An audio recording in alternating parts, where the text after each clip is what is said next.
Alam niyo ba kagabi pag uwi ko sa bahay, nakaamoy ako ng mabango. Kaya pagpunta ko sa garden, bulaklak pala ng snake plant ang may mabangong amoy. Alam ba ninyo na ang snake plant na may scientific name na Sansevieria ay may medicinal benefits?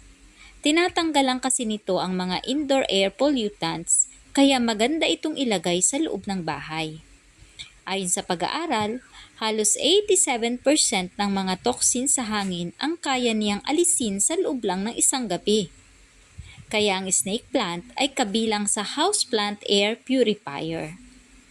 Maganda rin itong pandekorasyon at nakaka-attract ito ng atensyon dahil sa natural straight lines nitong mga dahon.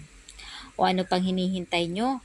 Mag-alaga na kayo ng snake plant at idagdag na ninyo sa inyong koleksyon. Baka later or sooner, toxic attitudes naman ng tao ang kaya nitong